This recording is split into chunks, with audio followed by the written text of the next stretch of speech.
So welcome, everyone. I was just talking to Professor Amy Simon because we were on our way from our college where we teach to this building. And this is kind of one of the highlights of the year for us to kind of end the year with a celebration of our students through their student awards, through their presentations of their research that they've done in our classes. And then a big highlight for us is inviting an alumnus to come back who had minored in Jewish studies. And this year we have Daniel Baum, and Professor Amy Simon is going to say a few words about you before we get started. But thank you so much for coming back, and we're thrilled to hear from you. And it's a wonderful opportunity for our current students to learn from you, make connections with alumni, ask for advice of any kind and things like that, and to recognize our awards. So just to lay out how it's going to work, we'll first have that. Please grab a lunch.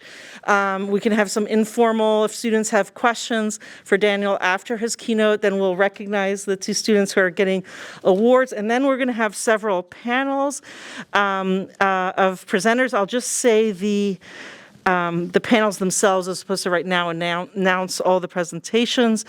But we have Jews in the Holocaust, research from the study abroad, Jews of Poland, 1917 to 1945, which Professor Amy Simon and Shira Garnett led this past summer.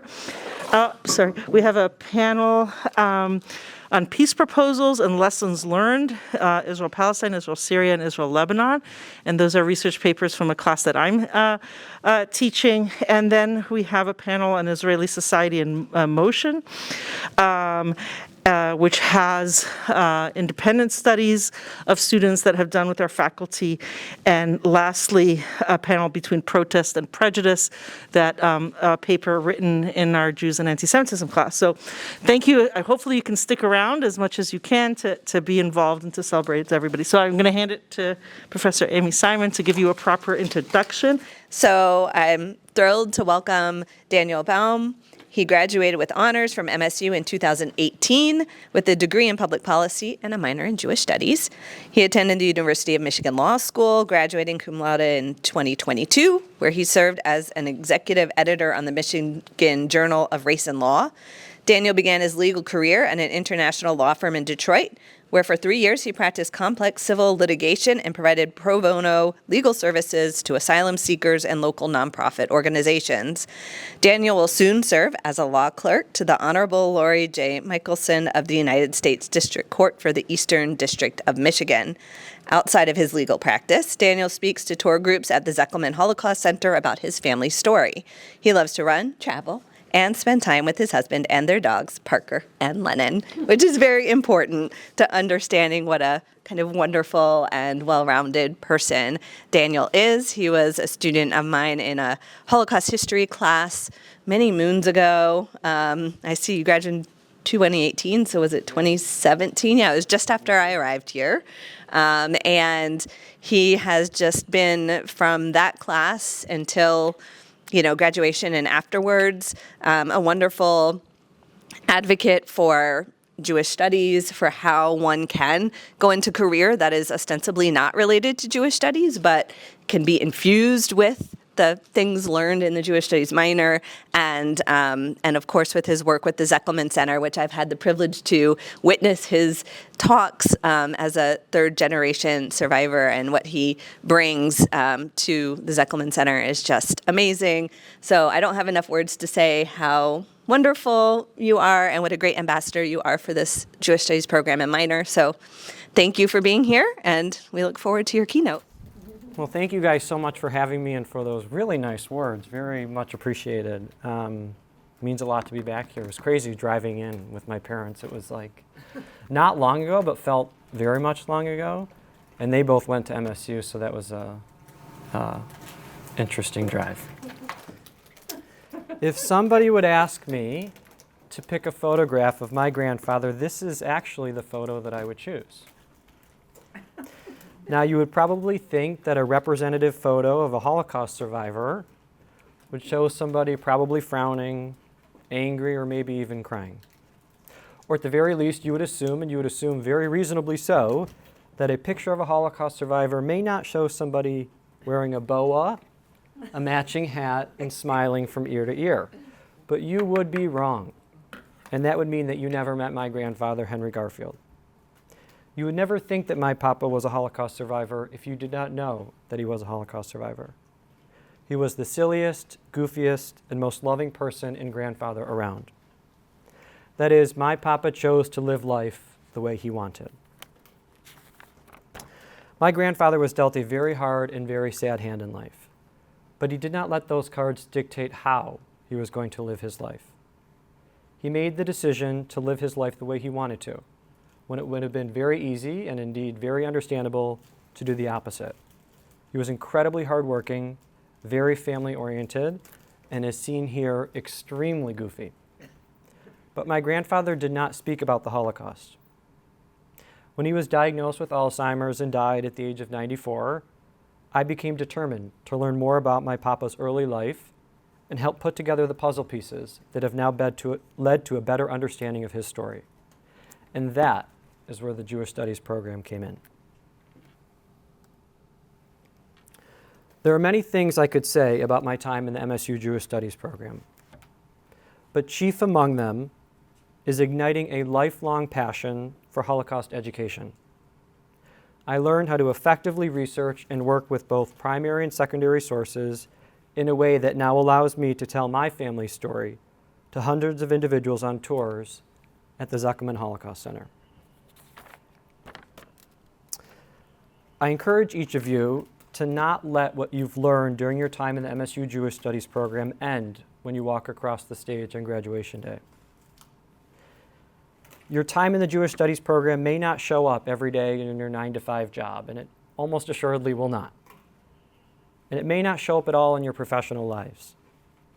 But that doesn't mean that you cannot use what you've learned in this program, importantly, both the knowledge and the connections that you've made in various other aspects of your life. Allow me, though, to first set the table. Both of my mom's parents were child refugees during the Holocaust. Each of them escaped Nazi Germany when they were very young and ended up in Detroit. Their experiences both in Europe and the United States during the early years were less than clear. And that's because my grandparents, pictured here, and especially my grandfather, rarely, if ever, spoke about the Holocaust. And I imagine that was a decision based on how painful and difficult it was to do so. As I mentioned, my grandfather passed away at the age of 94 after battling Alzheimer's and dementia. When he was suffering from that disease, he would, however, sometimes murmur words in German. Often unprompted and randomly, he would say Bitteschön or Dankeschön, and apologies if anybody speaks German here, I don't, so that's my best impersonation of what he would say. But although he would reference words in German like Bitteschön and Dankeschön, he never spoke about, in any meaningful way, what happened to him and his family during the Holocaust.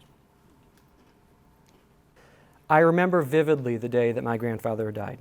It was September 13th, 2017. I received a call from my mom when I was getting ready for, of all things, Professor Simon's History of the Holocaust class. I was in an apartment on Grand River in Hagedorn, and I thought to myself, wow, this is probably a good reason to skip class. I never knew my dad's dad, so it was my only grandfather had passed away, so maybe I should take the day off. But given the context of that very class, I thought maybe it makes sense to go to the history of the Holocaust when my grandfather, who was a Holocaust survivor, passed away. So I chose to go to class. And I showed up to that class and I asked Professor Simon to go outside with me. I believe it was Berkey Hall, if I'm not mistaken. And I told her my grandfather had passed away. And she expressed her sincere condolences. She consoled me, and of course she told me it was fine to go home. But I wanted to be there. I needed to be in that class. And that was the very beginning of my work in the Holocaust space with Professor Simon. Fast forward a bit, and after my grandfather's funeral in Shiva, I began planning an independent study with Professor Simon and from English. At first, I wanted to explore Holocaust education in schools, the laws governing those requirements, and how they were playing out on the ground. The topic morphed a few times, as did the medium, but eventually I landed on what I really wanted to do. I wanted to create an online database that depicts my grandfather's Holocaust story and in the larger context of child refugees more generally. And I wanted to focus on my grandfather's story in particular because a historian from my grandmother's hometown wrote an entire book about her family and their experiences during the Holocaust. I cannot emphasize enough how vital that independent study was to begin the process of putting together the puzzle pieces that have helped me and my family better understand my grandfather's still incomplete Holocaust story. With the help of Professor Simon and Fromlagish and generous support from the Cussy Scholarship for the study of the Holocaust and genocide, and reliance on some research that other family members have conducted, I was able to visit Germany in the summer of 2018 and both see and conduct primary research in my grandparents' hometowns in Germany. I met with the town archivist in my grandfather's hometown, Karin, pictured here, and we went through many records. And I just want to add, for all the horrendous things Germans did, their record keeping was absolutely insane.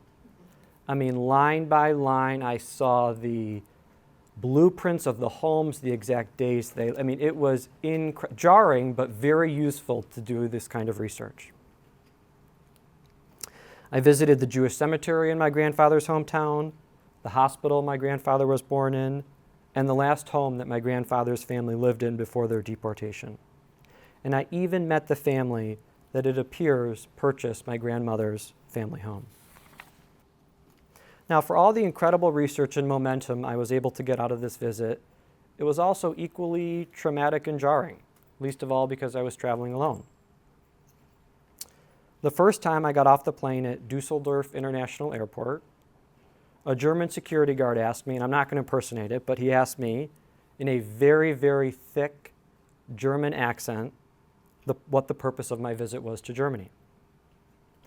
And I had never been to Germany, and I didn't really grow up with people speaking German around me, so I had a triggering moment where it reminded me of World War II movies, Holocaust documentaries, and I almost went into like a fight or flight reaction. And I told him why I was in Germany, and he, of course, let me through.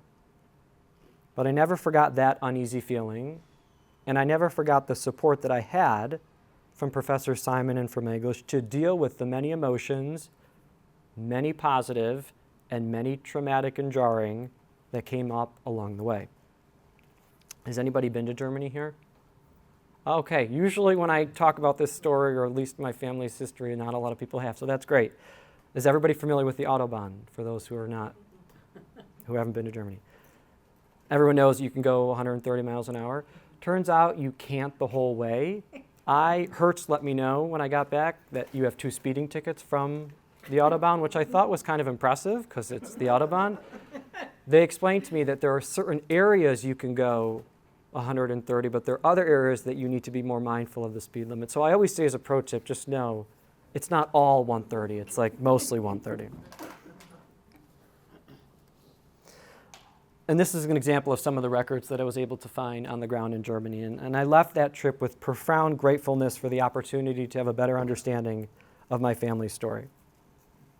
I used the information from that visit to Germany to build an online database, again, with the help of Professor Simon and from English. That experience was formative to me because I was also conducting secondary research on the topic that involved my grandfather's story. I dove deep into the research about unaccompanied minors from Nazi Germany and Europe more generally, who came to the United States as refugee children. These are called the, quote, 1,000 children, because there were roughly about 1,000 children in total who were rescued as refugee children during this time. I paired my own family's experiences in context of the scholarship and literature on this topic. And that review provided hugely important context for me as I tried, and still to this day, try to put my grandparents' stories, and in particular my grandfather's story, in context of this larger movement. I graduated from MSU in the fall of 2018, armed with knowledge about the 1,000 children and my grandfather and his family's stories, best represented by this photo. Again, I don't read German, but I'll roughly translate. On the right-hand side, here lived Heinrich Garfinkel, born 1923, fled 1935 to USA. And that last word, does anybody, this is a good audience, does anybody speak German? Please. Survived. And how do you pronounce that in German? Überlebt. So this plaque, in addition to a plaque for each of my papa's family members, sits in front of the last home that they lived in prior to their deportation. I believe a Stolperstein. I left Germany knowing that my papa and his family's names and stories will live on forever, and that those who travel past that home will always be reminded of what had happened to them. I continued to research my grandfather's story using the information I learned through my visit to Germany and in the independent study. My grandfather was one of 4 boys, pictured here between his mother and his father. There was another brother born after this photo was taken. Among the discoveries, and I think maybe the most important discovery that I took away from my time in the independent study and doing this research, is how my grandfather and his half-brother were able to come to the United States when so many countries, including our own, did not generally accept refugees during the war. There was a group called the German Jewish Children's Aid Organization, and that group worked with many religious, charitable, and governmental agencies to coordinate the transport of refugee children out of Nazi Europe and into host families in the United States. In total, that organization rescued about 1,400 children over the span of the Holocaust. That's the reference to the 1,000 children, not the real number, but the more accurate number is 1,400 refugee children. Now, this group of all people probably knows the unbelievable number of children who passed away during the Holocaust. My grandfather, luckily, was one of the 1,400 refugee children who were saved. By virtue of that organization, a family in Detroit signed up to take my grandfather in. That is, to be sure, how my papa ended up in Detroit and me here today. This is an actual manifest of the ship, the SS New York, that sailed in February 1935 from Hamburg to the United States. And you can see that's his name on the ship, and that's his passport photo from 1935. In the span of just a few years living in our country, though, my grandfather, as the research ended up showing, lived in 4 different homes. The arrangements between my papa and the families he lived with did not always go well. He wasn't, according to correspondence that I found with the rescue organization, verbatim quoting, adjusting well. Now, standing here in 2026, sharing a bit of context about my grandfather's story, I can appreciate and understand why he may not have been adjusting well. But with no sign of my grandfather's parents or other siblings' arrival to the United States, my grandfather at that time became what seemed to be as a normal, or as normal could have been for his situation, American Jewish teenager. He went to camp during the summer, he sold newspapers during the school year, and he was preparing for his bar mitzvah while attending Detroit's public schools. Life was as normal as it probably had been for him for years, up until the United States got involved in the war. I try to put myself in the shoes of American teenagers who were learning about the war and how fighting in the war would impact their lives. But then I think about how deeply personal it must have been for my grandfather to learn about the war effort. Fighting the Nazis was not an abstract idea. It wasn't an inconvenience from college or a deferral from work or anything of the sort. It was an idea that could save, and in this context I actually do mean literally save, his own family trapped in Germany. As research turned out to show, before my grandfather officially joined the Air Force, he received a letter from his mother informing him that his father had died in the war. But she did not tell him how he had died. As it turns out, my family learned that my grandfather's father died fighting in the Warsaw Ghetto when a soldier bayoneted him in the chest and he was left out to bleed and die. My grandfather continued his father's fight from the ground by fighting the Nazis in the air. In total, my grandfather completed 55 missions as a gunner on B-26 planes over France and Germany. I'll add, all despite being afraid of heights. During my grandfather's 49th mission in the war, my papa, who again at that time knew that his father was killed, flew over Gladbeck, his hometown and the town that I visited, and he asked the pilot to go down to a treetop level from an altitude of 15,000 feet. And he then let loose with two 50 caliber machine guns. This information came from a Detroit Jewish News article that was shared about my papa when he was living in Detroit, about the fight that he took to the Nazis to avenge his family's death. Although my grandfather had to wait until the end of the war to learn the fate for the rest of his family. Luckily, my papa's younger brother escaped Germany and was sent to England, where he lived for the rest of his life. My papa's mother and his youngest brother met a very different fate. As research has shown, while on a transport out of Germany as part of the mass deportation efforts of Polish nationals living in Germany, my family learned that several Polish non-Jewish people were jeering at the Jewish people in the train. During that train ride, my grandfather's mother needed milk for her son, my papa's youngest brother. So my papa's mother asked a Polish woman on the side of the road for milk. Turns out that woman was willing to give her milk for her son, or for my papa's son, my papa's brother, but only if my papa's mother exchanged their wedding band. So they ended up exchanging my great-grandmother's wedding band for gray, watered-down milk. My papa's mother and my papa's youngest brother were kept hidden outside of Warsaw until 1945, when the war was ending and the Germans were retreating. My family learned that the Germans took my papa's youngest brother, chained him to the other young children, and gassed them to death in Auschwitz. My grandfather's mother had the same thing done to her. The two of them survived more than 10 years of Nazism, only to meet their death in a concentration camp when the war was ending, after somebody, it turned out, made the decision to give their location away. My grandfather came back to the United States after fighting the people who killed his family. He changed his name from Heinrich Garfinkel to Henry Garfield. Garfield, of course, being just about as American as you can get. He went to optometry school on the GI Bill. He married the love of his life, my Grandma Ann, and they had 6 kids, 3 kids and 6 grandkids. You're probably like, you have 3? I have 3 siblings I don't know about? And as one of those grandkids, I, again, continue researching and learning more about my grandfather's story.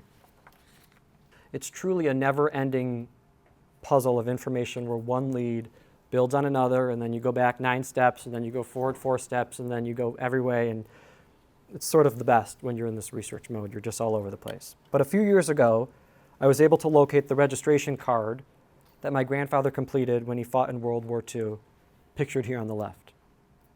That card had, in his own handwriting, the address that my grandfather lived in when he signed up to go fight in the war. 136, it's the second line from the top, 136 Tennyson Avenue, Highland Park, Wayne, Michigan. My husband and I live about 10 minutes from that address, so we decided to go visit that home a few years ago. You would think, as the way I set up this slide, that that's the house that my grandfather lived in, 136 Tennyson Avenue, Highland Park, Wayne, Michigan. That is not 136 Tennyson Avenue, Highland Park, Wayne, Michigan. Again, that is not 136 Tennyson Avenue, Highland Park, Wayne, Michigan. As we were leaving 136 Tennyson Avenue, Highland Park, Wayne, Michigan, the house that my papa lived in before he went to go fight in the war, my husband pointed something out to me that was deeply chilling.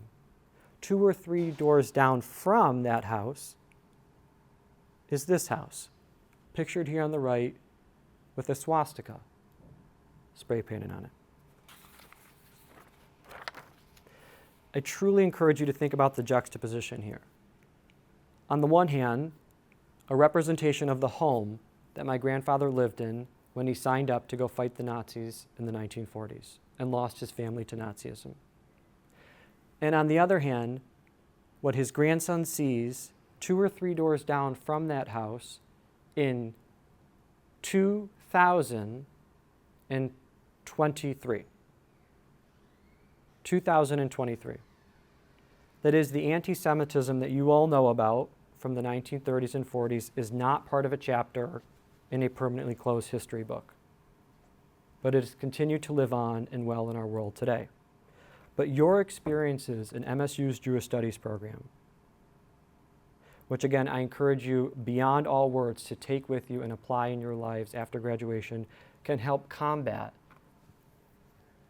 can help be a representation of what to do when hatred shows up in our world.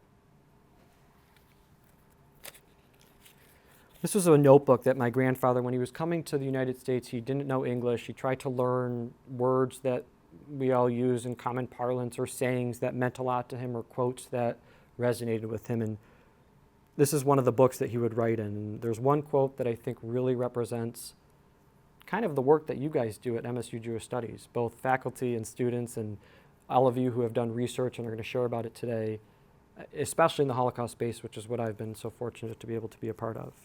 In my grandfather's own handwriting, and I think it really encapsulates that, those who cannot remember the past are condemned to repeat it. Those who cannot remember the past are condemned to repeat it. I want to end on a little bit of a brighter note today, or close to end. This is a declaration of intention, or a copy of a declaration of intention that my grandfather signed when he became a U.S. citizen.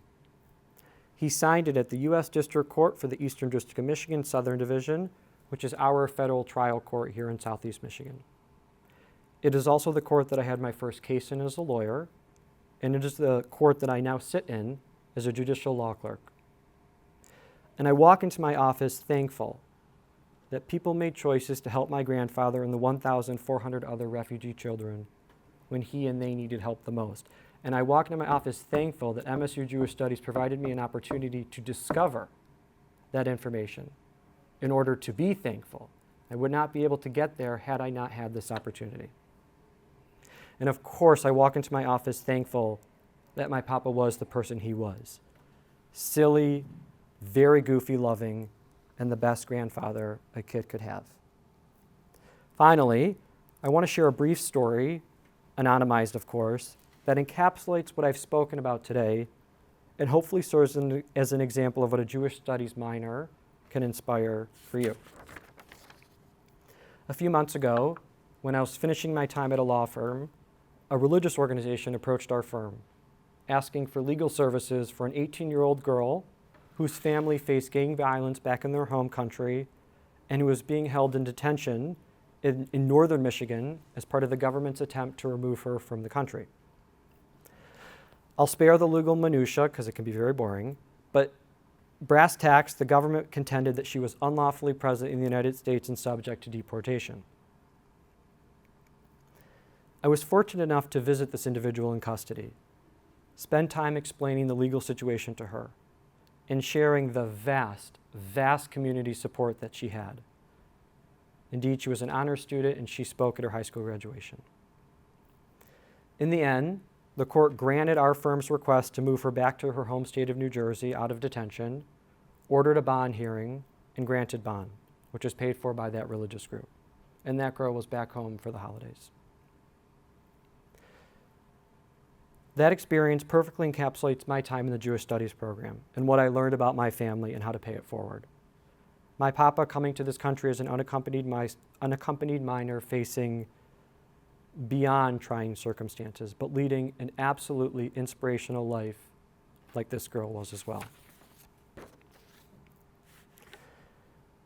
And I was able to use those experiences that I learned in MSU Jewish Studies, the empathy, the resources, the secondary research, the primary research, going to Germany, working on the independent study to help another individual who was facing similar, albeit very different, but somewhat similar circumstances.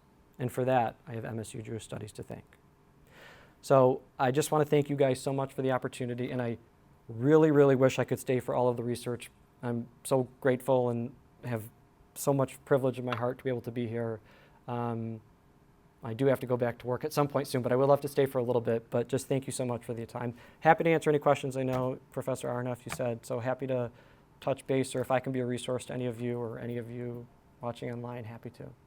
So thank you so much.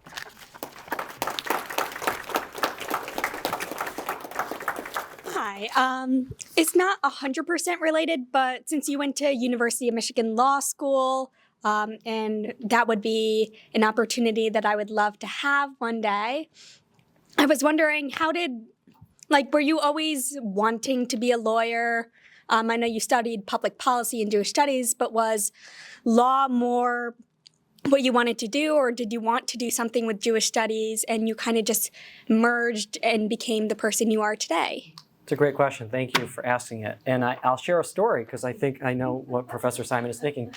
I called her on a Saturday. I was like doing some mock LSAT, which is the law school admissions test, what have you, to get into law school.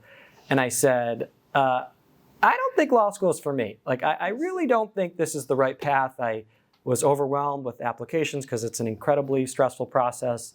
And so I was exploring on the phone, and we set up a meeting what to do career-wise, because I had these two passions. I liked the law. I liked learning about legal issues. I was always involved and interested in politics. But I also had this passion that I started to grow and develop through my time in MSU.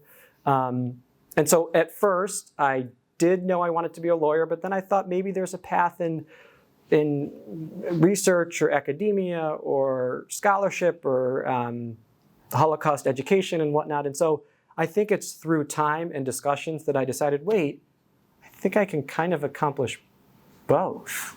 And that is, I hope, one of the messages that this presentation leaves you with is they're not mutually exclusive. You can still use what you've learned in this program and maybe college more generally, especially if there's something you're passionate about, in your professional life. And the goal, I think, is to find an employer or people who you surround yourself with, who you are able to surround yourself with, who support that. My law firm was incredibly supportive of my work at the Zekelman Holocaust Center. My judge who I work for knows that I'm here today on a Friday afternoon presenting about MSU Jewish Studies, or to MSU Jewish Studies. So I think the goal is find a way to do both. But to answer your question more directly, yes, I knew I wanted to be a lawyer. I tried to marry it with this, and I've been fortunate enough to find a way to sort of live in both worlds, and sometimes try to blend the two. Yeah. He has brought his law firm to the Zekelman Center, done presentations to his law firm. There happens to be somebody else in his firm who also, is it his grandparents? Yeah, his mom's dad as well. Yeah, who were survivors, and he gives talks at the Zekelman Center. So it's, very much a marriage there that you found with your firm and with this Holocaust studies. Absolutely. And it's important because professional life post-college is hard, but so is working, and it's hard to, it's easy to lose your passions and what gets you up in the morning for the sake of making a paycheck and just working. But at the end of the day, life is very short, and it's great to be able to keep your passions and keep what interests you while also working post-college. And it's not easy, I won't lie. It's not, it's hard logistically, and it's hard to find the balance, but I think it's absolutely worth it.